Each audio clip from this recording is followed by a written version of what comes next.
Hey guys, so you may have seen that last week I put out an offer of a debate to the two major parties. Now I said anywhere, anytime, televised debate. It's got sponsors, it's got a huge amount of interest. Sky News is going to come up and shoot it. The date's open, we've got a location, everything's set up. We're just waiting for the offers to be accepted. Okay, the National Party have come forward and said we'll do it if Labor's going to show up. Right, we're happy to defend our position, which is good. We're just waiting on the Labor Party, basically.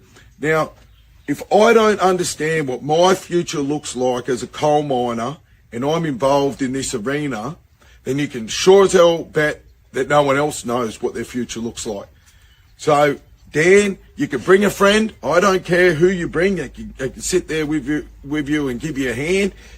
Same to Sue. You can bring a friend, right? The Nationals. I'll sit there by myself and defend the position that I'm putting forward, the proposal that I'm putting forward. We need an honest debate in this country about the future of coal-fired power stations and the future of coal miners in this area, right across the country. The debate has not been had.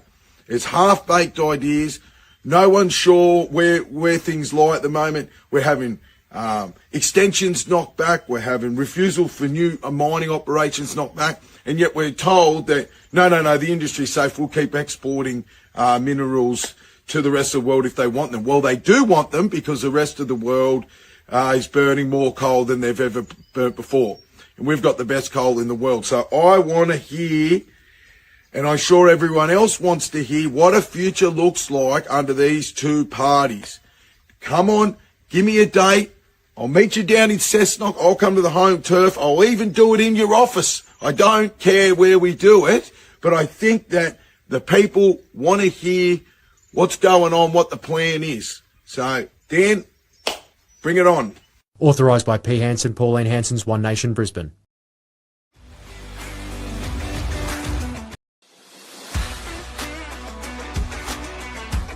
Hi, perhaps you recognize me. It's your favorite president. We will decide who comes to this country and the circumstances in which they come. And if the yes vote is successful, we will be divided forever. What does confrontation mean? It means you fight for what you believe. We've got Trumpomania running this country, brother. Unless you're scripted, you're useless. I was saved by God to make America great again. We shall fight in the fields and in the streets. We shall fight in the hills. We shall never surrender.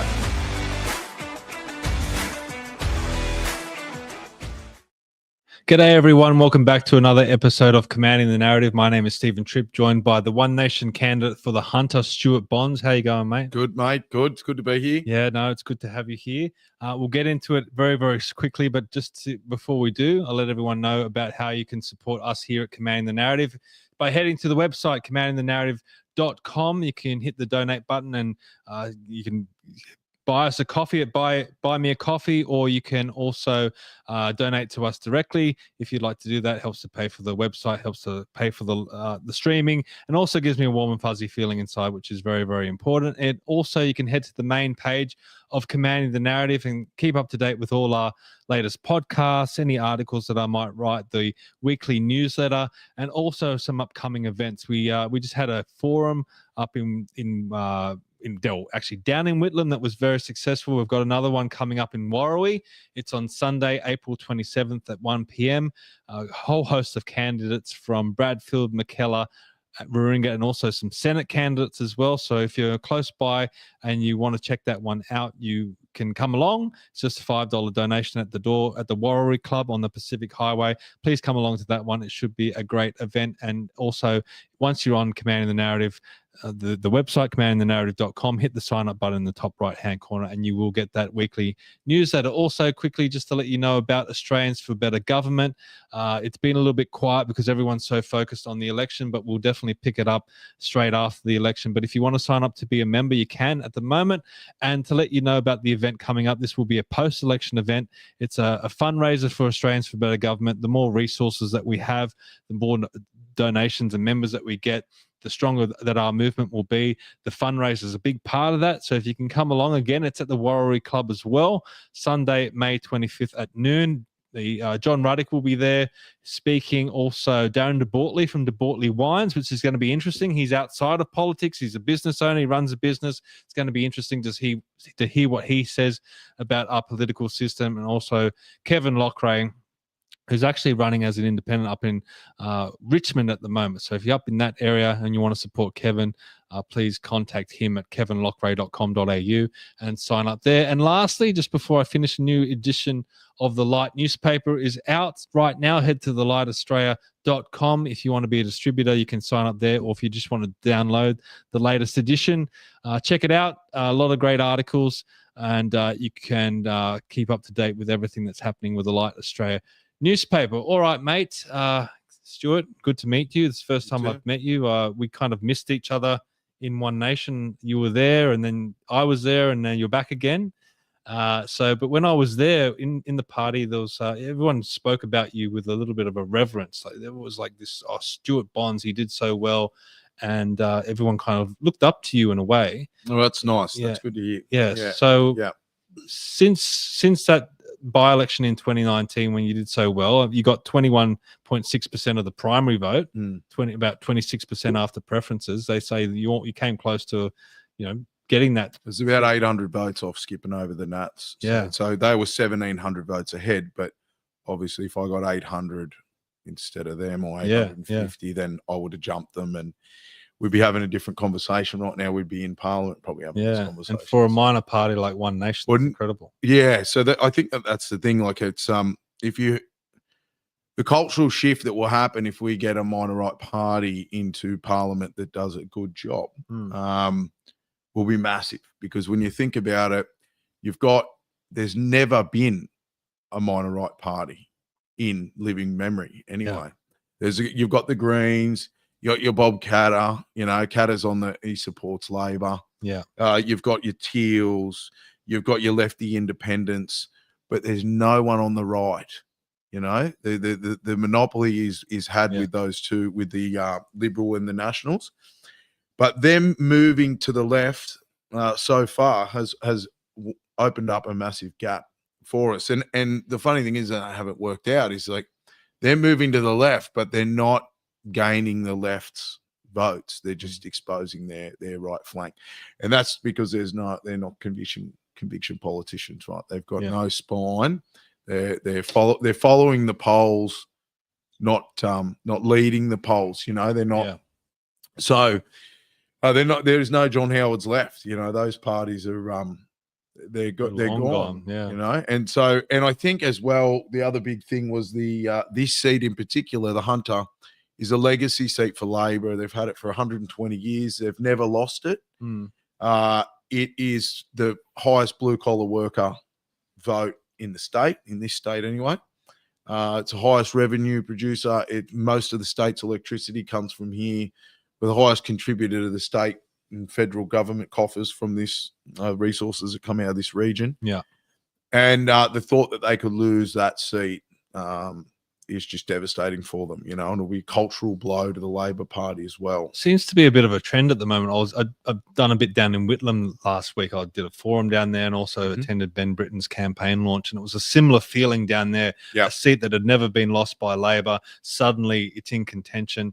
The community feels like Labor Party has abandoned them. It doesn't stand for the same issues anymore. It's a similar thing up here, right? Well, they're becoming an inner city elitist party, and these, I refer to the Hunter as District 12, and off the Hunger Games, funnily enough, that was the main characters. She came from District 12, and her area was the poor coal mining district, right? And that's what it feels like. They're down in the capital, that they're just sucking the resources out of our region, taking our tax money. We get nothing back. We get no attention from them. You get no visit from the Prime Minister even anymore. He popped up to a union event, and he ducked off again. But when you're out on the ground and you're speaking to people and you come across Labor voters, what do they say? Why are they sticking with Labor if many other people feel like they've lost a worker vote, mate? They don't have a worker left. The only supporters that they have in the mining industry are the diehard unionists.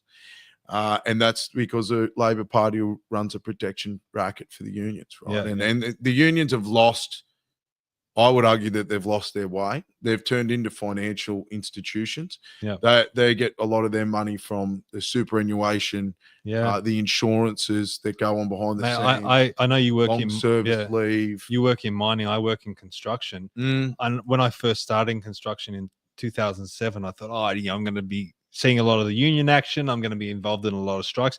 You don't even see them. I think I've seen them one rep come out once in all that time. Yeah, they're not even on. We don't see them. We see them around negotiation time. They come out and they just did. And look, and I can see a merit in collective bargaining, but when your bread is buttered from your billions of dollars you've got in your fund, and you're charging whatever, you charge a 2% fee on $2 billion, right? You're talking real money, right? A couple $100 million. Like it's huge what these guys are, and then they funnel. I just looked at it in a totally different light when Bill Shorten come up here in his big red bus, and it was a smooth transition, right? This is what he was trying to sell the miners is, we're going to smooth transition. And I worked out pretty quick, like, hang on, this guy's talking about smooth transition and us out of our job. And I went and seen the union about it, and they're like, oh, well, look, the other party's not promising us any jobs. And I was like, we have the largest coal export terminal in the world right here in the Hunter. Yeah. Coal exports are at a record high. Why the hell are we transitioning anyone out of anything? Like, why are we even having this conversation? Yeah. There was no rallying cry from the Labor Party and the union that we are going to keep this going, and I found it ironic that the hatred they had for Margaret Thatcher. I noticed on your intro you had that. Yeah. The hatred that the union movement had for Thatcher, because the state-owned coal mines over there, they were losing money, and she elected to close some of those mines down. And it was the start of the end of their coal mining industry, right? And funnily enough, it took 25 years from 1985 to 2010. They went from the peak of their coal mining, which is 120 million ton a year, to zero. Yeah. 25 years. And we are at 2025, and the end is 2050. So it's ironic that, and it's the Labor Party that's doing it. Yeah. And they spat on Margaret Thatcher's thing, destruction. Those communities have never recovered. Those Northern England, Wales communities. Yeah. That was their smooth transition. They got nothing. But obviously you still work in the coal industry. Yeah, I do. When you're talking to the boys on site, no, they ain't vote Labor. They're finished, right? Because that's what I noticed. I thought working construction, it's all going to be this big Labor crew, and it's not like that at all. It's like sitting in there listening to 2GB and they're conservative. Look, because we've built up a certain amount of I guess wealth, right? And a lot of what the union used to fight for is now written in legislation. Yeah. Right. So what do you? Once it's written in the legislation, you've sort of won your battle. And so like I was saying, the union has moved to a more financial model where your industry super fund, they get 12% of your money. Your insurance, coal mines insurance, they own half of that organisation. The long service leave, 2% of our pay goes to long service leave. Well, that gets reinvested into the super fund. So they're holding a couple of $1 billion of long service leave money. Yeah. And it just goes on and on and on. And you look and you're like, well, the union's sitting on probably 25% of every coal miner's wage is locked up in all this stuff that they've. But then why are they trying to destroy it? Because they are a hand plate for the Labor Party. Like it is an ideological organization for the communists. Right? They've still got that communist. It is not a union for the workers. That's the thing that it took me such a while to flip. Is that it's not a union for the workers. It is a collection plate for a political party. It is a training ground for politicians. And then these guys get cushy jobs on. Eventually, they go through the political arena and they land on the boards of these superannuation funds, Yeah, a couple yeah. $100,000 on their board positions. See, so much of it doesn't make sense. Again, in construction, I would have thought a Labor government would like to build a lot of roads and rail and get the workers in there and build it up, and you get more union membership that way. It doesn't happen at all with Labor government. State Labor governments come in, the work dries up, it finishes. I mean, I still haven't really been able to work it out, Because these guys are not. If you look at the guys, like they're not builders, mate. They don't build businesses. Yeah. They're takers. Yeah. Right. They're the parasitic class. They sponge off the work and the life of others, and they take their wages via the union fees, and they take their tax money. Yeah. Like, I mean, look at Albanese, right? He's a typical classic. The man has never contributed anything. He has taken his whole life. Yeah. From the moment that he was born. He even tells you himself, I was born into public housing. My mother was disabled. She couldn't work. So instead of doing what any, non-communist would do, is you turn around and say, I really want to thank the tax-paying people of this country that supported me and allowed me to get into the position that I'm now. Yeah. So I want to facilitate the economic conditions to make businesses thrive and employment thrive, so that we can continue to support the welfare system that supported me. That is not their position. That is not their position at all. Yeah. They want to take. They, like I said, mate, they've never built anything bigger than a dog kennel. They've never employed anybody. No, so they have no idea. No idea that when we hit a certain level, and then this payroll tax comes in, and then this, and then these insurances, and this. The weight that is put on people's heads in this country to operate a business is unbelievable. It's amazing that anything functions at all. I know. Well, it only functions from the hard work and enterprise of the everyday person. It doesn't function because of government. 100%. If anything, government destroys the joint. You're right. People have done this in spite of the government, not because of the government help and them facilitating easy business operations. And when you think about, if you look through history, like you look at communist countries and you think, well, how do they function? Well, they only function because there's good people still they didn't trying to get by. It's all a charade. And look, I would argue that, they got the hide to turn around and say, oh, if these companies, businesses, they're not paying their staff, or they haven't paid their superannuation. If you can't afford to pay your staff correctly, well, you shouldn't be in business. Well, if you've got 30,000 businesses going out of business in your first term of government, and your primary objective is to keep people employed and keep businesses flowing, well, you shouldn't be in government, right? But why are the Liberals and Nationals not highlighting that more? Because they can't. They don't have any, they've lost their economic principles as well. Yeah, because you brought up John Howard. John Howard always used to hammer small business, with the party of small business owners and everything. But you barely hear them talk about it. Because they're not convinced, they don't believe it themselves, right? Because, I mean, it's what everyone said. Well, what are you going to do from your small position? Well, I can tell you what, a hell of a lot if it's a deciding on who goes into government, right? That right. That's the ultimate position that we're hoping to get to, is that we are that vote that the Liberal Party needs to form government, right? And you will immediately see things change, because there are some things that are non-negotiable. There's things that are stifling this country. They're like our sign up to Paris, our commitment to net zero, the safeguard mechanism that's a carbon tax that people say safeguard mechanism is it's safeguard. I want to bring up some of the One Nation policies, but before we get to that point, let's maybe talk about your journey back to One Nation, because you were there in 2019 at the by-election. You did very well. In 2022, you ran as an independent. Yes. And then there was also talk about you joining the National Party at one point, that you're being wooed by the National Party. I don't know if you want to expand upon that at all. Look, but now you're back to wearing the orange. Yeah, look, I'll include that as part of the tale if you want. I'll just touch on it all. Like 2019, I ran in this seat, and the party gave me a heads up at the time and said, look, we wouldn't recommend it, only because we know the Nationals have spent millions and millions and millions of dollars trying to flip that seat, and it's a dead red seat. You'll never flip it. Yeah. Right. And I said, well, you're obviously not hearing what I'm hearing in the crib rooms, right? And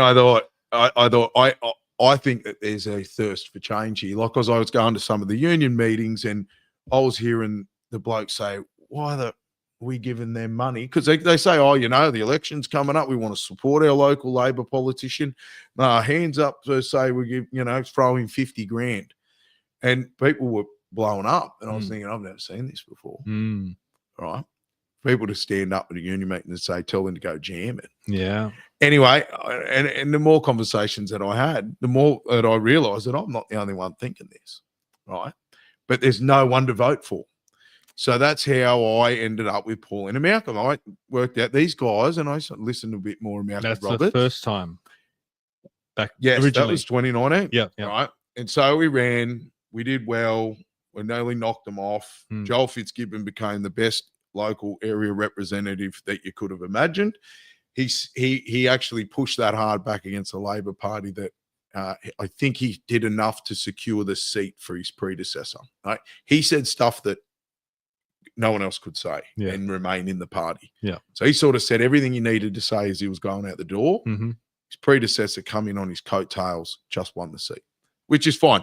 I like Dan. He's a nice bloke. Dan Rapopoulos. Yep. He's a local MP at the moment. He's a good bloke. But in amongst that, there was some legislation that was voted on. There's a massive scam out in the coal mines where these labour hire firms were employing people for, 40, 50 hours a week, right? But they were employing them as casuals. It was in breach of the Fair Work Act. It was in breach of our award. You name it, it had broken the law. Anyway, the wages bill was, and still is, probably a couple of $1 billion, right, of unpaid wages. It's the largest wage theft case in Australia's history. Yeah. And it's still ongoing. And the Liberals tried to put some legislation in place to make sure that it didn't spill over into other industries, right? Anyway, the union kicked and screamed and yelled about it that hard that everyone thought that, right, what they're trying to do is like cover up this case. They're trying to make sure these guys don't get their money back, blah, blah, blah. And I voiced my opinion to the party. I said, the messaging's all wrong, right? They haven't done the work to explain to people what this is. So we're gonna be accused of preventing these people from getting their back pay if it happens. Yeah. Anyway, they didn't listen. They voted with the Libs to protect the other industries from the spillover, to make sure that it was, contained in the one industry that had done the wrong thing. Yeah. And anyway, I voiced my disapproval, and then I ended up running as an independent from that point. I left the party. Yeah. Ran as an independent in the COVID election. I think I got about 6%. The party got about 11%. But now that COVID election is over, I realize that, right, I've got to get back on board, because we're still at the point where there is no one else pushing this message. Right? Yeah. No one will, no one with the balls that Pauline's got and the long-term stability on the issue, just a regular. She has not wavered on this. Her and Malcolm have been steadfast. Yeah. That this is a scam. It is a con.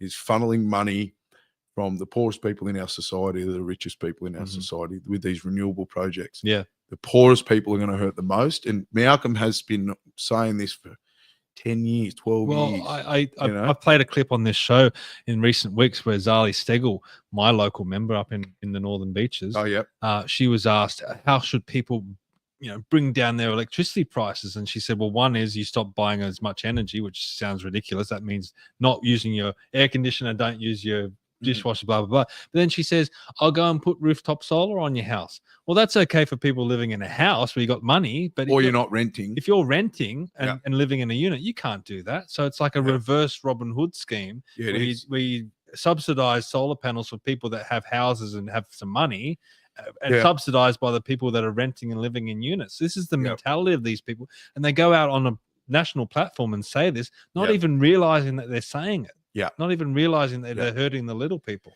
Yeah, 100%. And look, I believe that our road back to prosperity is abandoning net zero and building new, clean, coal-fired power stations like they have in Japan. When you have a look at Japan, they got a similar sort of average income as us, but their manufacturing base is massive. They're manufacturing Toyota, Honda, Komatsu, Mitsubishi Electric, right? Panasonic, Sony, Ericsson, like there's Fujitsu. And there's so much to coal that people don't realize. I was at a symposium in Balgala a couple of weeks ago, and I think it was Matt Canavan or Jared Holland or one of the two they were talking about, okay, yeah, we use coal for power stations, but we also use coal to smelt steel and all these other things. Oh yeah, you will still have coal mining regardless, because it's part of the steel making process. You'll have coking coal, but the coal that comes out of this valley is thermal coal. Yeah, okay. Right? It's for power stations. Yep. But there's 8.7 billion tons of coal mined every year. There's 1 billion tons of seaborne coal. Australia is responsible for half of that coal. Yeah. So half of the coal that goes around the world via the ocean comes from us. And it is the best quality coal. And it's so ridiculous. It's like we take our world's best coal, ship it off overseas for other countries to have cheap, reliable energy. Then we import their unreliable, expensive, renewable garbage. And it's pushing up our electricity prices. We can't have any manufacturing here. And you're telling me that half the world's coal comes from Australia. Then what, they're just going to turn seaborne coal. Okay, they're going to just turn that off with a flick of a switch. They're going to keep exporting that, of course. They're going to. Well, not necessarily. See, that's what this safeguard mechanism is that's in place at the moment, right? It's a slowly, incrementally increasing tax till you get to 2050, and what it will do is slowly bankrupt the companies that are. Yeah. And the other thing is, there are 18 submissions for expansions of coal mines in New South Wales, currently sitting either with the Independent Planning Commission, which is its own problem, or on Labor environmental ministers' desks and stuff, right? So the companies we're being told the companies are getting out of coal. They don't want to do it anymore. They're over it, right? It's a business decision, right? This has been made from the boardrooms of Switzerland. That's not true, because these guys are putting in submissions for expansions and stuff all the time. We have the staff, we have the machinery, we have the rail loops, we have a stable government, we have good laws. We have, it's not a corrupt country. We've got the port. It's safe. They do not want to stop. It's a winning business model. Well, I've also heard that yes, they can't expand, but to get around that, they're just going deeper. Is that? Well, they're doing all sorts of stuff. There is enough there's enough coal in the valley to mine at this pace for another 100 years. Wow. Right? We're not running out of space. They own all the leases around themselves. They bought all the farms to stop the noise complaints and dust complaints. So they own everything around it. They own between Singleton and Muswellbrook, that whole valley. They can continue to mine in that area. And I would argue that we contain it to that little area. When you have a look on a map, it's not that. If you think there's 100 years of mining and it supports 4 electorates of people and funds your Medicare system and your health, that's a pretty good deal. Yeah. And in amongst that, you're running 50-60% of your state's power also comes out of that area, electricity. But so I don't think it's a bad deal. And a lot of the wealth down here around the lake and all that, a lot of people drive up from here up there, or the machinery or whatever comes down here and they rebuild it down here. But you hear these teals. I always go on about the teals because I live in a teal electorate and I'm surrounded by teal electorates. So I hear everything they say, and they always go on and on and on about the powerful coal lobby. Well, if the coal lobby was so powerful, how come we're blowing up power stations and not turning on new power stations? And how come, as you're talking about, you're not getting approvals for these new mines or expanding the mines? Like if there's this big, powerful coal lobby out there, it doesn't seem to be very effective. I am the coal lobby, right? Yeah, okay. There is no driving around. when you're driving out of here, just see if you on your way out can see any massive billboards and stuff that are saying like I would do if I was a powerful coal lobby, which would be put things up there that says we got $10 billion donated to the government this year. You know, I mean, I would be hitting people in the face with factual information about how much money these guys have actually spent. The coal lobby is a bunch of cowards. I mean, they need to step up. I mean, if they're making this much money out of coal, well, are they not? They are making a lot of money. Wouldn't they want that to keep going? I totally agree. Yeah. Totally agree. That's why you've got the rise of the organisation like Coal Australia, because it's got a bit of balls and it doesn't mind going out there and getting its hands dirty, right? And going and fighting for the industry. I mean, it's in its name. Yeah, it's Coal Australia. Yeah. So there's organisation like there is some pushback, but there's no like for her to say or them to say about this powerful coal lobby. I just don't think they really understand. They don't understand anything. That's what's so frustrating because they get so much support from people and they have no idea what they're talking about. And listen, my advice to everybody out there is go and do what you said. Get some solar panels if you can afford them. Get a battery backup system for your house because they are going to destroy the electricity grid of this country. And you need to be hooked up and ready to go when that happens, because there's no point running to the door when everyone else realizes it at the same time. It goes, oh, geez, we need batteries and solar panels. That doesn't help anyone living in a unit, though. No. And I agree. And if you can move, I would suggest moving because, listen, the stability of a country is reliant on its electricity system. What they are trying to do is impossible. It will not work. So it is going to 100% fall over. If we do not change direction very rapidly, well, there's going to be massive problems. It's inevitable. I think anyone with any sense and has looked at this stuff comes to that conclusion. I mean, it's pretty clear. Well, we're bringing in a Canberra worth of people every year. We're encouraging them to use electric vehicles, which is about half a house worth of extra power on the grid, each electric vehicle on the road. Yeah. We are living in fantasy land. But you look at the people that are in, and you can totally understand how these guys, like they want a popularity competition. Yeah. Like they've never done anything. They're union, they never built anything. They haven't run a company. They're religious zealots, right? This is a religious issue. They just, like, you look at their power prices going up. They made a prediction.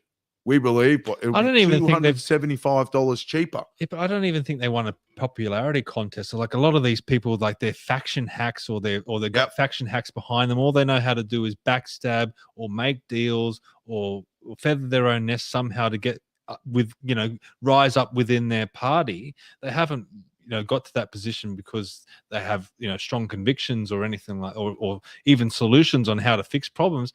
I mean, this is one of my questions. We're already jumping ahead, but I was going to bring up some of the cost of living policies of One Nation. I mean, there seems to be a lot of solutions in there. I interviewed Warwick Stacey a few weeks ago. We went through all that. You don't hear Anthony Albanese talking solutions. You don't hear Peter Dutton talking solutions. Like Peter Dutton, he's had 3 years to prep for this election. Yeah. And he's got nothing. He came out with this nuclear policy. I thought that was good at the time, but he needed another 2 or 3 big major policies. But he's also got a which is, again, going back to the article that you brought up earlier with the Nationals. Yeah. Well, let's talk about that. I want to hear about, because I heard about it at the time that the Nationals were approaching you, and I said, well, that could be good for Stuart, because even if he doesn't win Hunter as a national, it's a step up to maybe a Senate position or something like. I mean, you can. There's room to move in the Nationals. There's mobility in the party, but when I was talking to them, I realized, I said, right, this net zero thing is like it's the only reason I got involved in this in the first place. So it's a toxic policy. Yeah. And it's not going to work. Right. And it's like, and they were so wishy-washy on it. They said, well, this is the energy policy, is this nuclear power station. I was like, well, that's great for 2050. right? But I'm in 2025. Yeah. And what's your bridging plan? Well, what bridging plan? And look, we believe that we can get this done in 15 years. And I said, I don't do beliefs, man. I do like I live in the world of reality. And the reality is you've got to get it through the lower house of parliament, the upper house, which will be hostile in the next form of parliament. Yeah. So you've got to get it through those two. Then you've got to get the state governments to change their laws. Then you've got to fight. You've got to select the areas that you want to do it. Then you've got to fight with the local Indigenous people that will oppose the thing. Then the Greens will use the government-funded organisation, whatever that is, inside the government to sue yourself, right? You're dreaming if you think that this is going to happen quickly. It will not. But what can happen quickly is we can refurb the coal-fired power stations that we have, or we can build new clean coal-fired power stations next to them and just plummet into the existing grid, right? Which makes perfect sense to me. But long term, are you for nuclear? Are you against it? Yeah, that's fine long term, but we are in a situation where we need to do something now. Yeah. And so I would think that the most logical thing to do is to lift the ban on it so that the proper investigations and feasibility studies can be done. But in the meantime, the bridge must be clean coal-fired power station, or somebody needs to come out and explain to the Australian people why we are going to watch the desecration of our native forests, farmland, for all these transmission lines to be run all over the place, right? While we send hundreds of millions of tons a year of coal to Japan so that they can burn it and then we can buy it back in vehicles. And it doesn't make any sense. The whole thing, it's morally bankrupt to be doing what we're doing. And people keep voting for it, it is just beyond me. And it's because no one's making these arguments. Yeah. Right. At the moment. Well, they are, but there are people making those arguments, but they seem to get pushed down by the media or discredited somehow, or they don't get a platform or something. I mean, I've interviewed plenty of engineers, scientists, all sorts of different candidates, and people are waking up to it. They realize that they can see that this is, we're walking off the edge of a cliff. But the major parties have not adopted this policy. Well, they're in. And they're looking and they're wondering, oh, geez, why are all our votes going to the minor parties? Because the minor parties have these policies, and they look and they go, well, your energy policies are bankrupting us, Labor. Liberals, you don't even have a plan for the next 25 years, and you guys want to build brand new clean coal-fired power stations like tomorrow. So let's put these guys in. Yeah, and look, people might say, oh, well, Stuart, even if you do get elected, you're just one person in the House of Reps. You won't be able to do anything. If it's a minority government, right, then I'll have a power station named in my name, right? So I will build it in the shape of my head, right? People don't understand the power that you get when in those sorts of circumstances. There will be a laundry list of things that will happen, and it will be immediate. We will stop. Preferential feed into the grid will stop, where these companies, they're not allowed to sell their coal-fired electricity to these providers as baseload power. Right, with the baseload power, they must buy all the renewable energy that's in the grid first, and then the leftover, what it can't make up, they purchase the coal. So the coal-fired power station, instead of running at a smooth, equal level the whole time, they've got to ramp down, because otherwise they're wasting. They're just burning coal for no reason. Then they got to ramp the thing back up again in the evening. But obviously it's off peak, so you're not getting the same money cents per kilowatt, and you're wearing your power station out because you're ramping it up and down on what it's designed to do. So, we need to sort this issue out. We need to get rid of the preferential feed into the grid and allow the electricity operators to negotiate with everybody and get the best, cheapest price. This is what happens when the government gets in and picks winners and losers in the economy.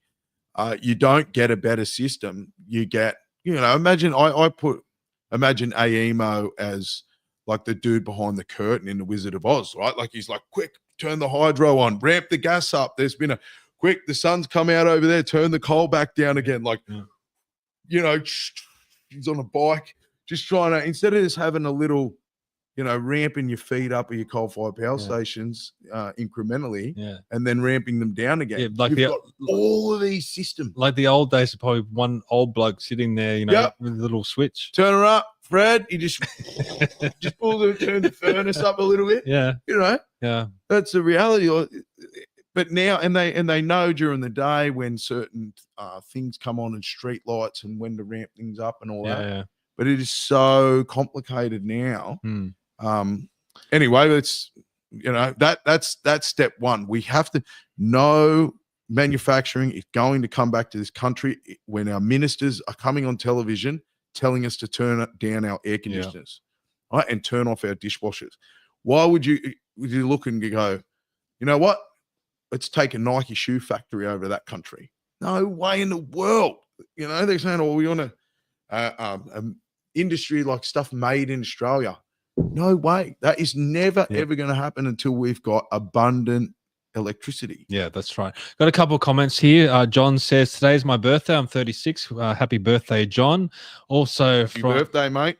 From John Holmes. Great conversation that comes out with the facts, something Labor won't and can't do. Now, yeah, that is true. They can't do it. Yeah, that's right. Now, you were on Sky News yesterday. You're on The Outsiders. Congratulations on that.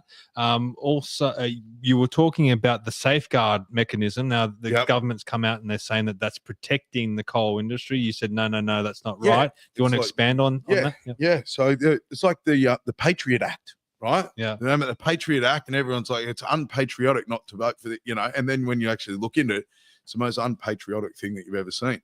And this safeguard mechanism, you think, oh, thank God, like this is in place protecting our industries. But then when you look at it, it's just a carbon tax, right? It is just a carbon tax, and it is crushing the industries now. So the safeguard mechanism will be the reason why a lot of these companies end up closing. It's just another nail in their coffin. So that needs to be abolished as well, safeguard mechanism. And we need to just allow the free market to do its thing. Now, these guys are naturally improving their businesses all the time. We buy new machines, we upgrade the engines, we are naturally reducing our carbon footprint as we go anyway, right? But when you're digging up 10, 12 million tons of raw carbon a year and sending it over to bloody Japan, well, I mean, it doesn't really matter about what you're doing here because the stuff's getting made over in Japan. Yeah, it's the same atmosphere too. What are we actually doing? There's no like fence there that stops the carbon from coming over here. Yeah. Like, actually, I was speaking to someone once and they were talking about a pub crawl that Allegra Spender was doing. And someone went up to her and said, Allegra, can you change the temperature here in Wentworth? And she said, no. And it's like, well, what makes you think you're going to change the temperature in Australia? But we're still sending this stuff overseas. And it is, I find it ironic, right? Like I live out in the bush. I have done for like 20 years now. In the bush, in the middle of nowhere. I can barely even see my neighbors. I live in an off-grid house. Like I live in the environment, right? And I own cattle and farms, and that's what I would prefer to be doing. Living, working on the farm. I mean, you bring up something that's twigged something in my mind. Like I work outdoors as well as a surveyor, and they're talking about this climate crisis, and I'm like, I'm outside every single day. I'm not seeing any climate crisis. How can anyone like digest this stuff and believe it? It's ridiculous. I don't know, because I remember when I was building my house, and this is going back 8-9 years or something, and it was like so hot that we had to wait until 9 o'clock at night before we could put the gyprock sheets on the roof, right? So that was 9 years ago. Now they're saying like this year was the hottest year on record, rubbish, and you're like, rubbish. I'm pretty sure like 9 years ago it was pretty hot. It was like 45 degrees, like for a week because we're trying to put these sheets up. And so and then you say, I don't think it was. And they're like, oh, well, maybe not in your area, but of the globe as a whole. And you're like, well, how are you even getting the data for that? Like, who is... Anyway, Malcolm Roberts has referred to it as the ultimate tax. And I believe that it is, right? He has sort of explained it as like human beings cannot exist without excreting carbon, right? Without generating carbon for our existence. Yeah. Just turning on the light, everything we do, even if we heat up some sticks, burn some sticks, right? There's carbon coming out. They know that we can't get away without it. And so what do? You just tax it. And so you're putting a tax on life itself. Well, I wonder if they'll tax the mining that's involved in building the solar panels and the wind turbines. I mean, they don't just grow out of the ground magically. No, it's all mined, and then they send it to China and refine it all in China, and then you buy it back. You know? And so, I don't know what the solution is globally to this, right? Like how you change I think the Trump approach is the best, which is just abandon it and just walk away from it. Yeah. You know, just say we're just not playing and this nothing game will anymore. change. Nothing will change with the temperatures. Nothing will change. There will be no climate We could crisis. go back to living in caves with skins on in this country, and the weather will make zero difference to the weather at all. And the socialists out there will still be telling us we're killing the earth. They probably will. We will still be doing something wrong. Yeah. You know, they'll still be trying to boss us around, and so look, we've focused on energy and coal and net zero and those policies, and that's important with the cost of living. And they're saying it's a cost of living election, quite rightly, because people are struggling at the moment. base of the whole pyramid. Yeah. What I've tried to focus on more, and it's more out of my own personal interest, because I mean, you can talk about the problems till the cows come home. I mean, a lot of candidates out there are good at that. There's few candidates or parties that can propose solutions to fix a lot of this stuff. And I feel like, even though I'm not in One Nation anymore, I will acknowledge that they've got some solutions. Yeah, and I believe that as well. When I had a look at the policy suite that they had, I loved it. Right, I thought this is good, because it's not, our policies are not around taking someone else's money and giving it to someone else. It's around what can we use that you're already generating, right? Like, so if you've about shared income tax, if you're part. Yeah, I definitely wanted to bring that up. That was the first thing that I was going to bring up, because this is important, the family tax policy. Yeah. So here on the One Nation website, it says joint income tax filling allows a couple with at least one dependent child to add their income together, then split the total between them. So if you've got I'll use myself as an example. I've got 2 kids, both under 3.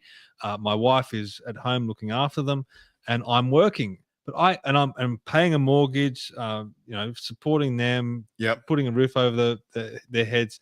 My wife does do a little bit of work on the side, but not a lot, a few hours a week or something like that.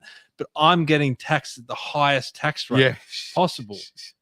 It's not taken into account. Yeah, what's happening? What your one income down? Yeah, or the dependencies that I have to support. Why is that not taken into account? So when I see a party like One Nation have this policy where it wouldn't just be my tax alone or my income alone, it would say it would be the household's income, and then that gets taxed. Do you want to talk about that a little bit more? No, well, you've just summed it up. I can't. So it could lower your tax by $10,000 a year. Yeah, which is enormous. Pays for the school fees for the kids, whatever it might be. That's fuel for a year. That's your shop. That's months and months and months of shopping. Yeah. That policy, that is a really good policy, and it's designed, encourage people to not have to jump back into work either straight away. Yeah, you can support one of the parents staying home looking after the kids, raising the kids. A lot of people do feel guilty about that, man. They don't want to send their kid to daycare, but they feel that they have to, because you can't survive in the modern economy the way that it is without them both working. So, look, hopefully that gives some mothers and some more time at home with their kids. It'll ease the burden, financial strain on people. No, I think that's a fantastic policy, and hopefully, I know the Liberal Party steal a lot of your policies, but hopefully they knock that one off. Well, the other ones, obviously the fuel tax that we propose that we abandon the fuel tax entirely, and where that'll help, it'll help your mum and dad day-to-day driver going into the city and that, but who it really lifts the load off are the people that are businesses, right? Whether they're the truck drivers and the guys that are highly energy dependent that are going through, you know, a couple of 1,000 litres a week. Yeah, right? yeah. Not talking about a tank of fuel. They're freaking running earth moving equipment. Well, this is some of the stuff on the website. Electricity bill reductions are aim to slash electricity bills by 20% immediately. Fuel price relief, which you were just talking about then. Tax relief for households and retirees.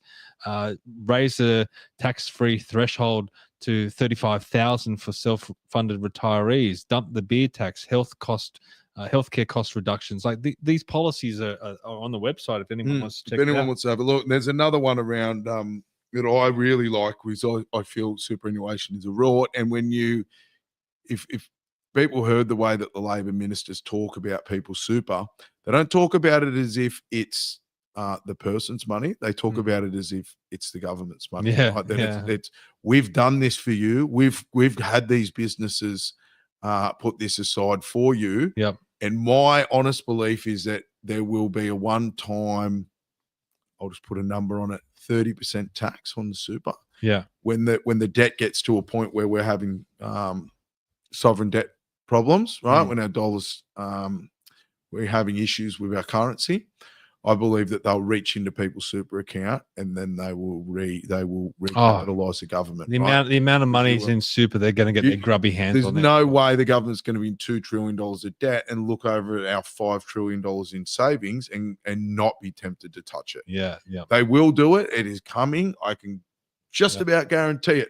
I was talking to a guy at the Whitlam Forum recently, or just last weekend, and he said he was an older gentleman. He said, when I was growing up, they were putting 4% away for our pension fund. We never got that. So what makes you think, you're going to get well, they keep moving the date. Now you got to be 70 before you access this money. So what One Nation's proposing is you can take, say you got $300,000 in your super, you move that onto your mortgage, and that $300,000 sits there as an offset against the mortgage, which will save you about $6,000 or $7,000 per 100,000. So you could be saving on $21,000. See, this is the thing that this right cost per year.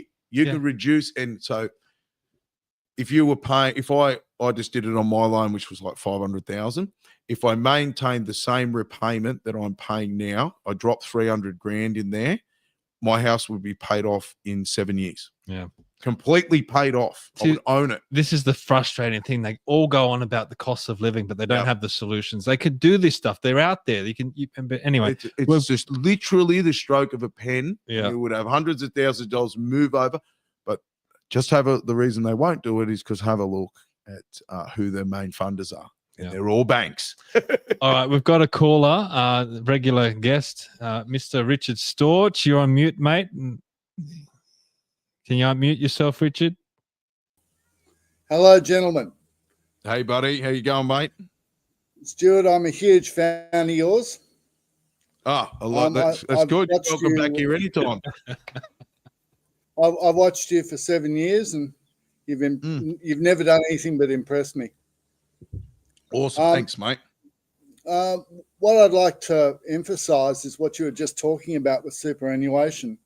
If people were able to access $300,000 of their super and apply it to their home mortgage, that would encourage them to leave industry super funds. And that would not be pleasant for industry super funds. My concern is not with the super fund.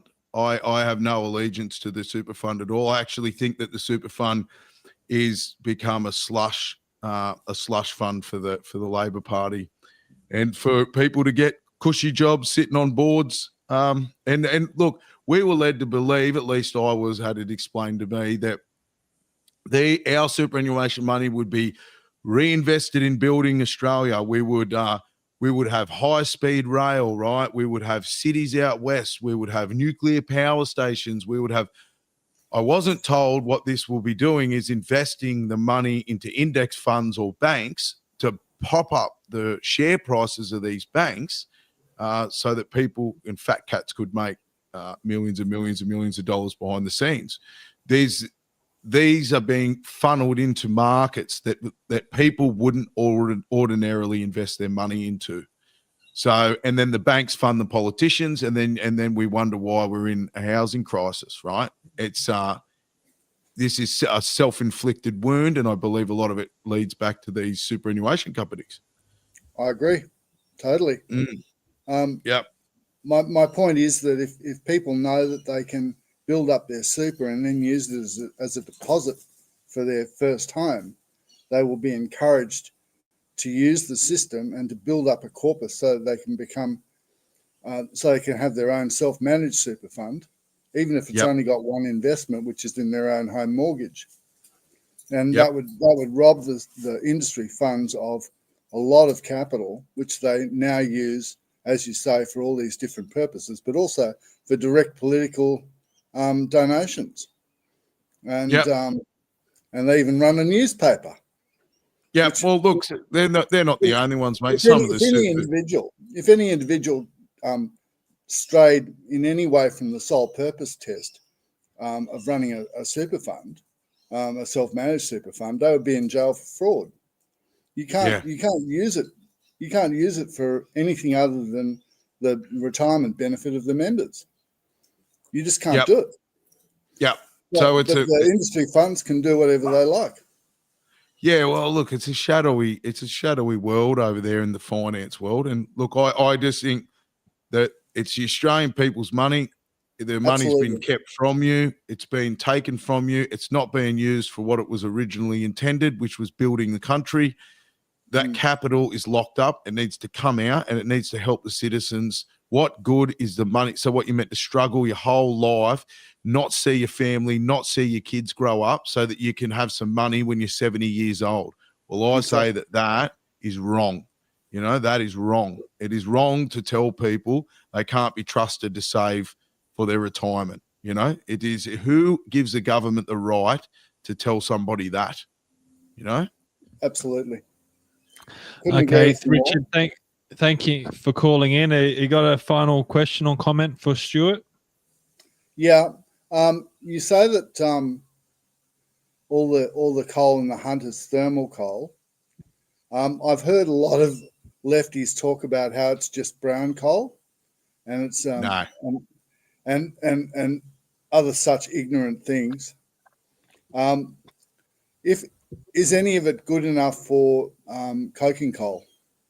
About 10% of it. But see, where our big money is our coal has a certain ash content, which is used specifically for the power stations in Japan. It's like when you drill an oil well or something, the type and the weight of the crude oil that comes out of the ground, you build a refinery to suit that oil. Right, it comes. Some of it's light, sweet stuff. Some of it's heavy and black. Well, our coal has a certain ash content, and it is specifically used for the Japanese power stations. They want an 8% ash content, I think. Then they take the ash and they put it into their buildings and their concrete, and it makes it hard as hell. Right, that's what the old farmers used to do, mate. They used to put the fly ash on their roads, on the side of the mountains, and it is like a bonding agent and is like a glue. And that's how their roads and their highways and bridges and that stay together in all these earthquakes, that everything doesn't fall to pieces. They've got this ash in the material. Because our coal-fired power stations were built in 1980. So they're not designed to separate the ash out in a dry sort of liquid the way that dry sort of powder the way that these other ones are. They're just a totally different. It's like comparing a 1980 Land Cruiser to a 2025. They're not the same thing anymore. Fair enough. We're such idiots. We are such idiots in this country. You know, the dumber thing is they're built by Australian engineers. Oh, right? Aussie engineers, Aussie companies, they fly the blokes in and out of Australia to build these things and design them. So the Aussie engineers are going to Japan. To Japan. Oh, Jesus. There's 600, right? There's 600 coal-fired power stations being upgraded to these high-efficiency, low-emissions power stations in China right now, using the Aussies. You're making Stephen have a headache, mate. You can't make it up. You cannot make it up. Now you might be able to see why the Labor bloke doesn't want to get on a debate stage. Right? Oh, Or you mate. kill him. Well, he would know this. He worked in the coal industry. He should know this stuff. He knows, mate. But hang on, what's that? Hang on, let me put my Labor chip in my head. Renewables are the cheapest, most efficient, reliable source of electricity. Is that the line? Yeah. Tony says Rome used fly ash from volcanoes to build their legendary road. Yeah, well, they're still there. You know, it's yeah. So Araring is upgrading their facility at the moment so that it can ramp easier, so it can ramp up and down a lot easier because they got these ramping issues. Like I was saying, they weren't designed; they were designed to turn on and just run constantly. But yeah, they're spending I think $80 million per unit, but they're not turning them into. It's not the same thing as what we're talking about. It's what we're talking about is a different facility. Yeah. All right, Richard, we better let you go, but thank you for calling in, mate. Yeah, thanks, buddy. Again. Thank you. All right, see you later. If you do want to call in just like Richard just did, you can do that. Just hit the StreamYard link in the chat and you can call in and have your say, ask a question, whatever you feel like contributing today. I do want to push through a few more issues because there's an election and, we can't just focus on one thing. One of them is immigration. Is immigration a big issue here in the Hunter? Are people concerned about it? I would say our first one would be energy. If we had a tick box, number one would be energy. Number two would be immigration. The problems that we are having and we are seeing shortages in our healthcare system, the clogging up of our roads, our electricity grid being overwhelmed. Every single thing you can lead back to the system being overwhelmed by too many people. You cannot, no planning engineer, no government superstar, no amount of, area planning can account for 500,000 people coming into the country every year, 600,000 or 700,000 of 1 year. So we need to ramp it down. I think Pauline's got the figure of 130,000, which is about our attrition rate. Yep. Which is deaths and people that move overseas. Yep. What a lot of people don't realize is we have not been at birth replacement rate in this country for 50 years, right? Since the late 60s. I think the birth rate at the moment is 1.6. Yeah, 2.1's replacement level. Yeah. So if you think about that for 50 years, our population, we should have an excess of houses because we should be losing about 130,000 people every year, and that's ongoing. Yeah. And we should be having houses freed up. We're not. Why not? Because we're bringing in 4 times as many people that are leaving. So this is a self-inflicted wound on our economy. I've played the clip twice now on the show of that poor dad on Q&A. Morgan. And he gets up. He's protesting outside of Albanese's house right now. Yep. Yeah.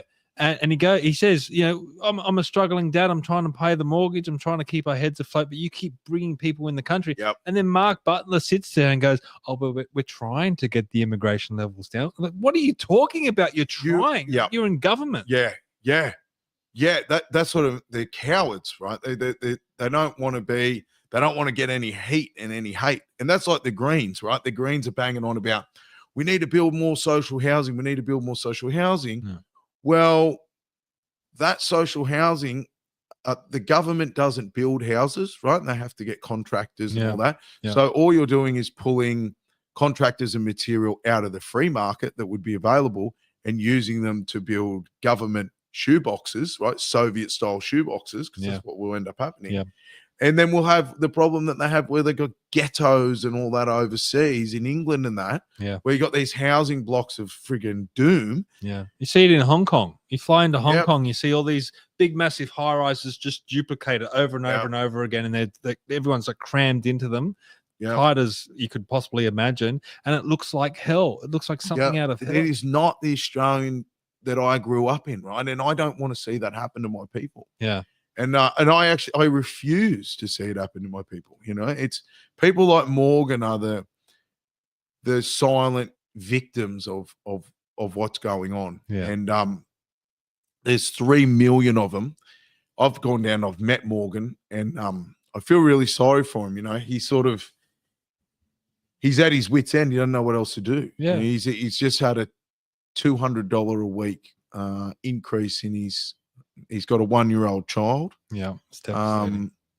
He literally has nowhere to go. And if he goes any further north or any further west, he loses his job because he can't. He fits things out in Sydney. Everyone's telling me about homeless communities popping up, like tent villages popping up, People like in living Summer Hill, grounds around these rural areas. But I was talking to someone who raised a very, very good point, and she said, just because you're not living on the street doesn't mean you're not homeless. A lot of people are lucky enough to have a family member to go to or a friend. They're couch surfing, whatever it might be. They're still homeless. Invisible homeless. Exactly. Yeah. So we don't even know how big sheds. how big is this issue? We don't really know. It's huge, man. And then the only solution. This is a supply demand issue at the end of the day, and if you can't fix the supply issue, you can't bring more supply online. You have to fix the demand, and the demand is immigration, and they need to limit the number of visas that they're handing out, and they need to get rid of some of these students. The other thing is the students still need places to live. They still need everything else that a normal person does, but they're not counted as part of our population. Because they're temporary. The people that we're talking about are citizens. The 500,000, 600,000, 700,000. They've moved here and they're not going home. The students are a totally different kettle of fish. Big time. All right, now let's talk about this election and current polling. This was a clip from Paul Murray last night, and he's talking to Cos Samaras of Redbridge Polling, and he raised a interesting point about how the major parties are bleeding votes, and it's not, in elections gone past, if Labor are on the nose, it would go back to the coalition. If coalition were on the nose, it would go back to Labor. He's saying that's not happening in this election, and it's actually feeding to the minor parties. So let's see what he has to say. Cos, what, if anything, is interesting you in all of the data that we're around at the moment? Is anything moving about, and in what direction? Yeah, it's just a continuation of the coalition losing a lot of votes to minor parties. Very significant numbers. So even in our track, which you put up there just before, it's 11% drop in Victoria alone in primary vote, and a lot of it's just going to minor parties. And it's happening nationally. It's happening in very big numbers, and then the preferences are not coming back to them. And we could talk about the impact that Clive Palmer might have in that space, but it's going to be pretty tough for Peter Dutton and his team to get anywhere near close to, be able to negotiate with that crossbench. It's looking pretty grim. So that's the assessment from Cos Samaras, one of the leading pollsters in the country. If this had happened in 2019, maybe you'd be sitting in Parliament right now. I mean, it did happen in 2019, and it happened in worse. See, it happened in my seat in 2019, and that was why it was such like a massive shock to people. And I remember saying, I should have sent you the clip of it. I said to a guy who's interviewing me, do you think that this is a change? And I said, there's going to be hundreds of me coming. Like this is the start of something. This is not the end of it. You're like, this is not in the coal mine. This is not a flash in the pan, man. Like these guys they are so on the nose, and the moment that one of us actually gets in there and starts looking under the covers and starts finding things and showing people what is possible, they're in trouble, right? They're in a lot of trouble. So look, we just got to keep plugging away and doing our thing, and that is just putting logical arguments forward that everyday Australians can understand. I mean, these guys, they do that much technical stuff, and you think, well, the whole Bill of Rights was written on an A4 piece of paper, right? The American Bill of Rights. Like simple is good. You should be able to explain your policy in 60 seconds. And the normal people should understand it. And if they don't, you should send it back to the policy writers and say it's not good enough.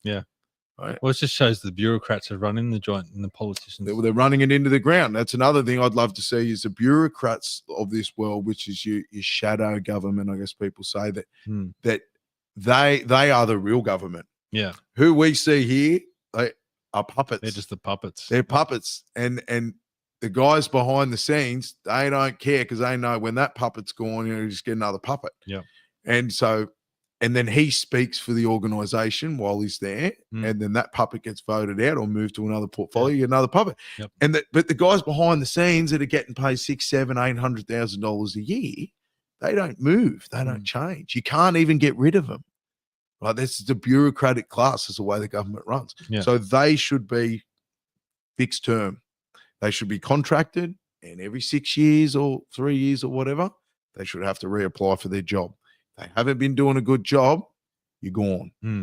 Now, this is the voting trend of the Hunter. You can see this graph here.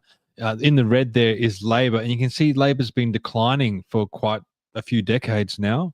It's probably, or it is at its lowest Trends point. in there, isn't it? Yeah. Nationals, they're pretty steady, but they've been trending down as well. And you can see that big spike in the One Nation vote right there. That was you in 2019. Yeah. Look, I mean, the trend is your friend, as they say in politics. I mean, Labor doesn't seem to be able to really address this decline in the Hunter. It's not in safe hands for them anymore. It's really a contest now, isn't it? Look, if I get above the Nationals, I think I'll win the seat. Yeah. I just think that's where the numbers are sitting at the moment. I think Labor's sitting at about 36. I think if their primary vote drops to 35, they basically can't win. Yeah. And so they're at 36. So obviously 36 has got a pretty big variance between 36.1 and 36.9. And when you're talking a close election, those 1,000 votes, they matter. Yeah. So look, all I can do is hold their feet to the fire, mate, and hope that some sensibilities come out of it, because these guys only care about one thing, which is political power. They just want to get back in. I don't live here, obviously, but just doing a little bit of research for this show, I found it incredibly insulting that the Labor Party have Dan Rapopoli, who worked as a coal miner, worked in the coal industry. Yeah. I mean, he's a Olympic shooter, or high profile Australian shooter. They're all great, fantastic, but they put him in this electorate, trying to pull the wool over the eyes of the voters, saying, we've got someone that stands for coal, we've got someone that's for you guys. But then on their very own website, if you go to the Labor Party website, you don't have to go very far to look at this. Look at this. Look at that. And announced they want to deliver more cheap, reliable, renewable energy to get our grid to 82% renewables by 2030. It says it right there in black and white. That's the Labor Party policy. So they can put the biggest coal miner in the world in the seat. Can you scroll back up that picture? Yeah, look, there's no coal mine there. But how disgusting does it even look with all the turbines? It's another thing completely, like the reckless rollout of these renewables, wind and solar across our landscapes, our rural landscapes, our wildlife habitats. And that's right, in the rural, and that's the thing that annoys me, is that part of me thinks the people of Port Stephens and down, like, well, you voted for these people. Yeah. Right? Like you get what you do, you get what you Well, deserve. will they continue voting for them though? That's the big question. Yeah. Well, maybe not, right? Yeah. And so the Liberals have turned around and said, no, we're not going to put that wind project there. Like, we'll cancel it. It's like, yeah, but okay, but that, 2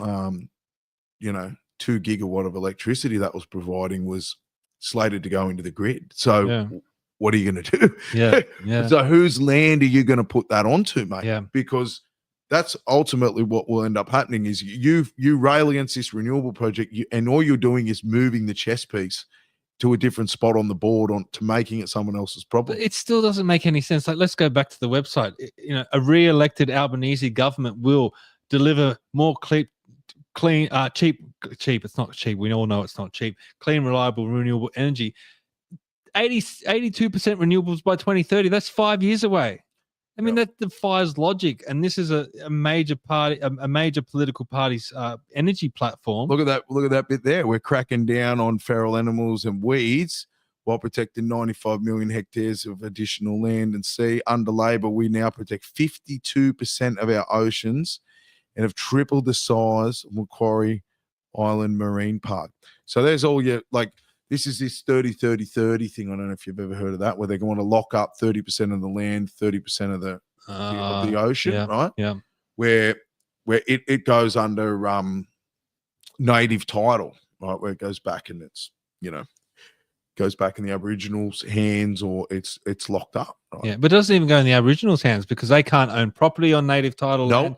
They can't do anything with it. All goes into the land councils. To the corporation. Yep. Right. So it's a the country is being strip mined from us. Like, and you have a look at I'll just read out a couple of these little bit of data here. Right. And so we've got, Australia is, where do I write that? Iron ore. There we go.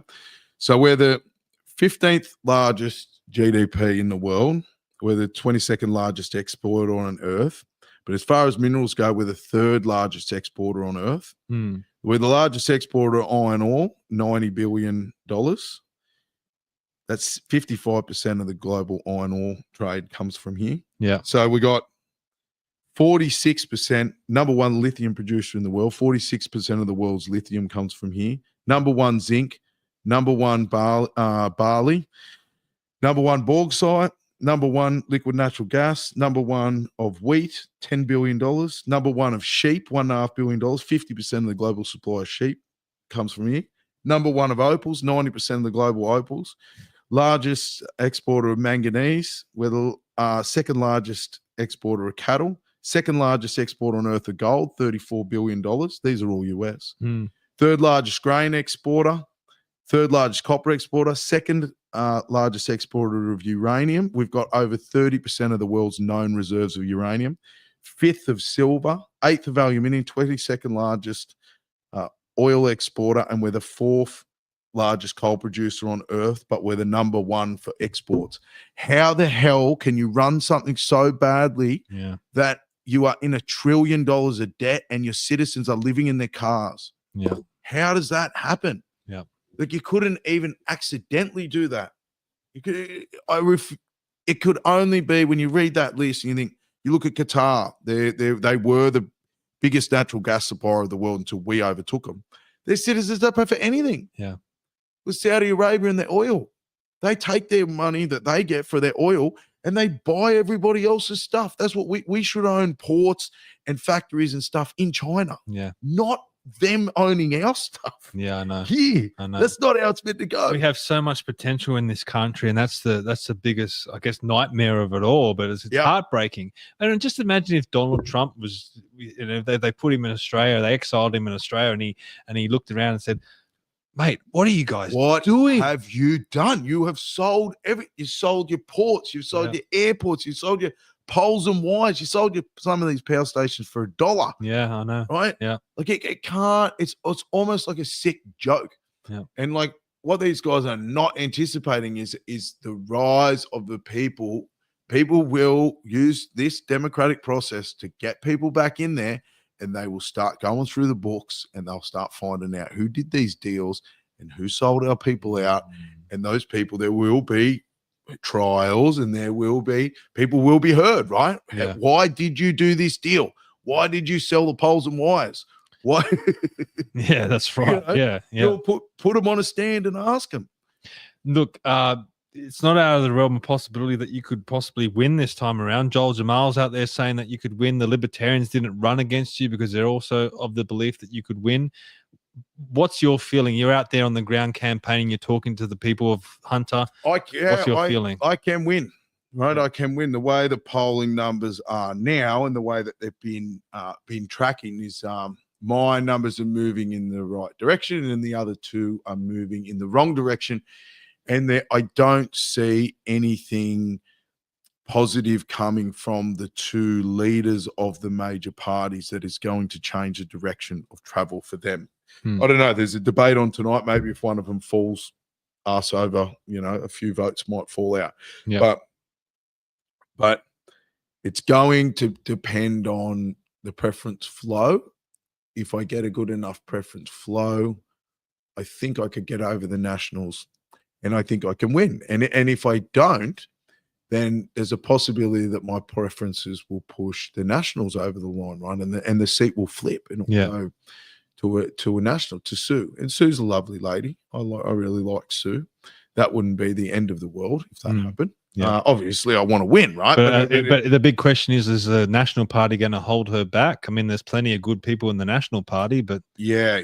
So look, I can't speak to the national side of things. All I can say is on their side of the fence is that we were in talks. I was in talks with them, and I didn't like their policy, their energy policy. And that I've seen a massive gap in it, and that gap's been exposed a couple of times. Like Bridget McKenzie was on Sky last night before I was, and I was watching this train wreck of an interview, and it was like, how much is your renewable? How much is this going to cost, Bridget, to get these power stations? She's like, $45 billion less than Labor's plan.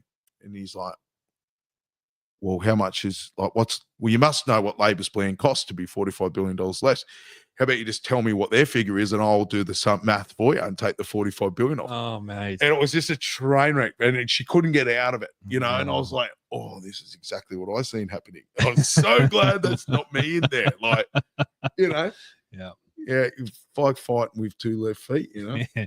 All right, let's go through some comments before we finish up. Janet says, at last, a candidate I can believe in. I felt so deflated until now. You have given me hope. One nation for me. How do you feel about that, Stuart? You're giving people hope. Yeah, well, that's good. And I mean, we'll keep knocking on the door, and people will keep coming in, right? It's our time. It's our time to rise like a phoenix out of the ashes. Like Pauline has been right for 30 years. And now all of the things that she was saying, do not do this. Don't keep doing this. Why are we doing this?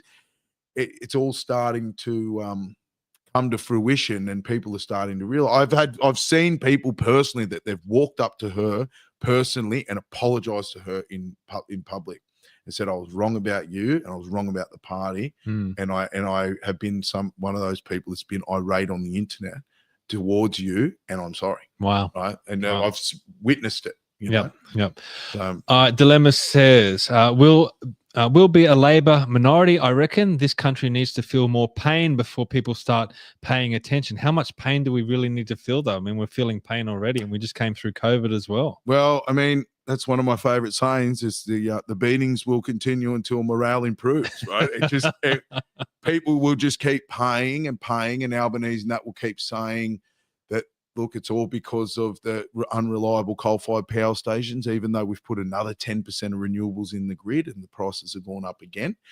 They'll just keep lying, right? Yeah. So this will continue until people are like the electricity grid proper fails. Yeah. Richard's got another comment there. He says, never assume malice when stupidity is a more reasonable explanation. Yeah. And I would say that too, mate, if it was one resource. The fact that it's like every single resource that we have are owned by foreign players. It's almost mathematically impossible you couldn't do it, right? And you couldn't do it and be broke at the same time. Yeah. Like, it's just not possible. We've got Adam Zara, councillor for Campbelltown City Council, watching. Adam says, we should be rich and have streets paved of gold. Our leadership has completely sold us out. They do. It's all overseas, but yeah. Yep. Also, Neil Turner, former president of New South Wales One Nation, he's asking you a question, Stuart. He says, post-election 2025, are you going to remain in the party and build a support base with members and supporters?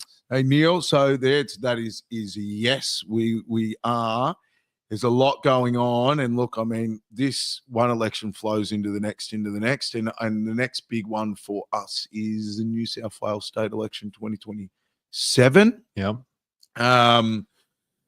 Look, if we get a senator in, there's a possibility we could get a senator in each state, which would be amazing. I mean, we finished 7th. One Nation finished 7 in every state. Yeah. Now, our polling numbers are like 50, 70, some places 100% better than what they were at the last election. Yeah. So there's a good chance that we could end up with multiple senators. So I would say off the back of that, there will be a lot more branch activity per state. Yeah. But I intend to stay on, Neil, and I intend to like rebuild that supporter base that was there and get the old sort of regional committees happening and you know, monthly or bi-monthly meetings. Well, Neil says they won't let you full stop. Well, we'll see about that. Okay. All right. We did it once before. We'll do it again. Okay. All right. Final segment of the show. This is the most important part. It's called Build Your Own Fantasy Government. Oh yeah. Now you're in charge, Stuart. You're in charge of the next Parliament of Australia. Yeah. You might even be in there, but you can choose 5 or 6 fantasy baseball. Yes, you can choose 5 or 6 people, living or dead. They don't have to be politicians, but these 5 or 6 people need to head up the next Parliament of Australia and hopefully take Australia in the right direction. Who do you choose? Packer. Yeah. Right. Packer, because I think he was he'd sort out our water system at least. Yeah. I just love these you know, when they audited him at the time and he just said to him, I don't think you've been doing a good enough job to expect any more, have to pay any more tax than what you're entitled to, you know. I love Packer. I would definitely put Pauline in there. She'd be in the dream team. Oh geez, it's a tough one. You talk of positions, or what are you talking? It's completely up to you. Sometimes people select just random people. Sometimes people put them in categories like the Prime Minister, Minister for this. Well, Minister look, for that. the Minister for Sport, you'd have to put Shane Warne in there. Now, listen, you wouldn't get anything done, right? You wouldn't achieve. He'd be the biggest sink in the budget. But look, as far as advertising sport, he'd probably be one of the best. Yeah, you know, there's no better. Minister for Environment, you'd have to put someone like Steve Irwin in there, right? Yeah, you know, he'd make a good. Him and Warne, you'd have a good time, I reckon. Malcolm Roberts, you know what? I love Malcolm Roberts as well. Which it's kind of good that two of my favourite politicians are like the leaders of the party, you know, and I like that. And there's not a lot of other. Well, just imagine Malcolm as a minister or attorney general or something like that. Yeah, you know what? Malcolm would he'd make a really good treasurer, because Malcolm Roberts is he has an economic mind, right? He understands the workings of money, and he's an Austrian economist, and a lot of the politicians that we have like now are not. Yeah, you know, they don't understand the fundamental principle of money is that you can't print value. Yeah, right.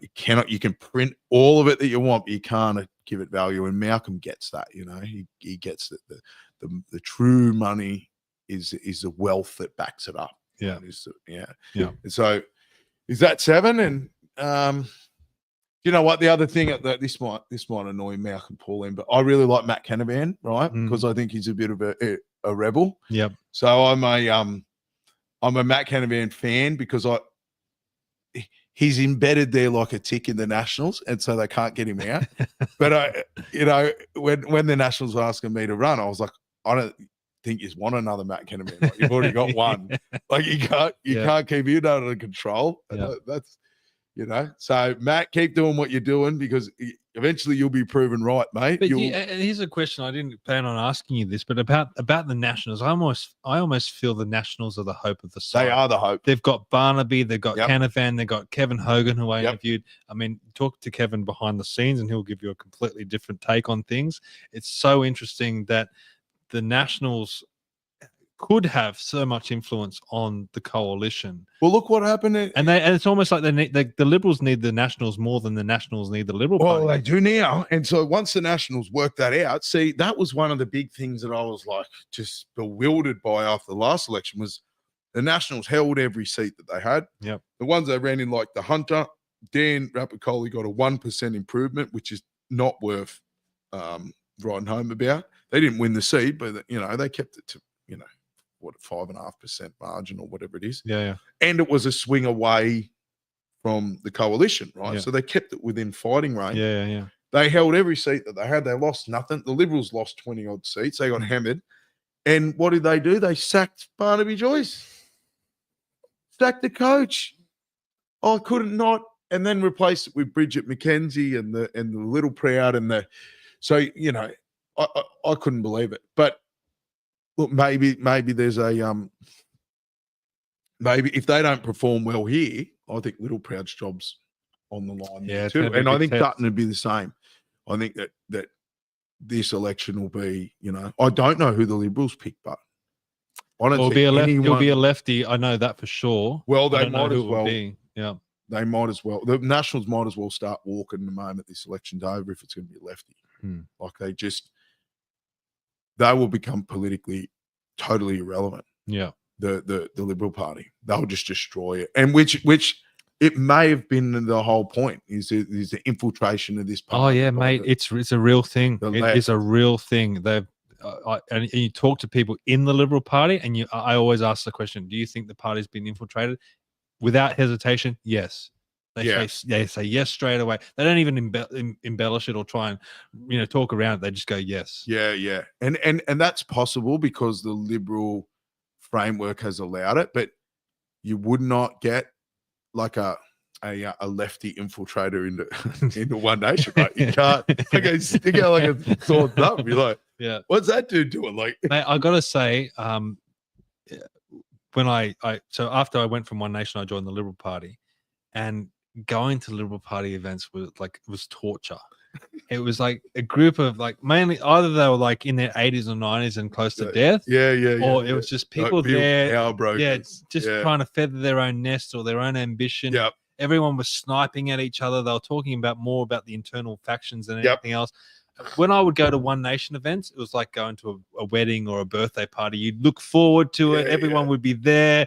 You'd be like, hey, I haven't seen you. How you been? And it was just everyday people, whether they be candidates, volunteers, or members. Yeah, everyday people that just wanted to see the country better off. And they wanted to propose solutions, and they wanted a better path forward. Yep. And they get that, these people, they go out and they wear the orange on the polling booths, and they get, they get abuse, and they get called racist. They love it. They get all these things. They still stand up. They stand up for what they believe in, and that's what we need in this country. But that's right. And they you constantly get told about being on the wrong side of history. Well, they're on the right side of history. There are more. I have had more people this election and more interest and more everything this election than I have had at any other election. Yeah. Now I don't know that if it's like an accumulation of well, that's interesting because it's almost like the opposite is happening throughout the rest of the country. Like a lot of people are apathetic, they're turned off from politics. It seems like this election is very boring. You're getting the opposite. Totally opposite. Wow. Okay. Right. Which I don't know. There will be more polling done, right? Which will give me more of an idea. But look, the best poll, starts tomorrow. The guys will know immediately how things are going on the polling booths, how many people are taking the tickets, know. Well, that probably brings up a very good point to finish on. If people are impressed by what they've seen today or watching this, how do they volunteer? How do they get involved? What do you need? Shout out, send a message via my Facebook. I'll get you in, plumbed into the system. I'll get you in touch with my amazing campaign manager, Christine, who does all my, she organizes all of the booths and she does all the war rooming stuff, which is awesome because I'm usually doing it.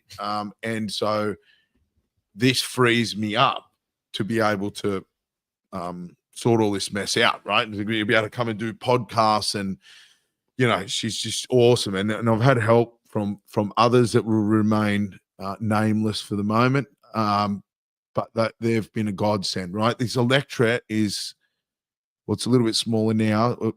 It was 10,500 square kilometers, but that goes up to Muswellbrook at the moment. But when it changes and moves to Singleton, which will be this election, we're looking at 7,500 square kilometres. Well, country of Lebanon is 10,000 square kilometres. I know. So you know, it's helpful to have people at different spots in the valley, you know, to help me. So I'm eternally grateful to these people. But these people can see, they can see we're heading down the wrong road, you know, and so they're doing it for their kids and their grandkids, and they're not, you know, they're not just doing it to help me or the party, right? They're doing it for themselves. Yeah.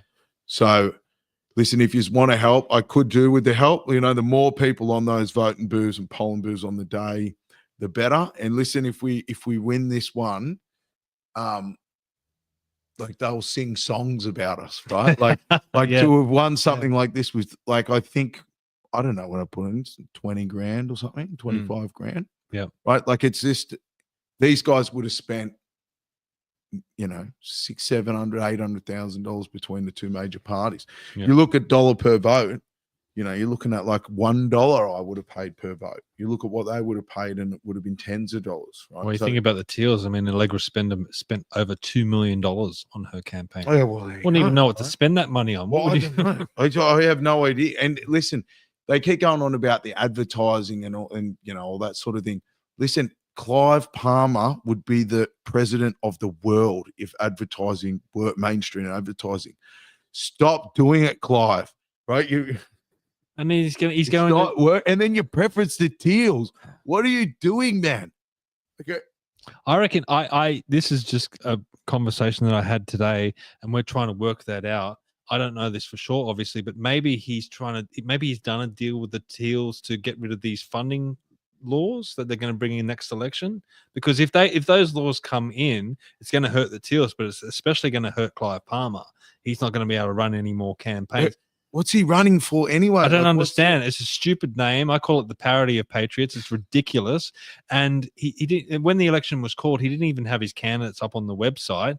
And there's no one around. They've had no support. Listen, and I like Sue Ellen, right? I get on really well with Sue Ellen. So Sue Ellen writes, and she's running in Hunter. Yep, running in, right. But it is, okay, they bang on about, okay, we want this seat to change hands. We need it to change hands, blah, blah, blah.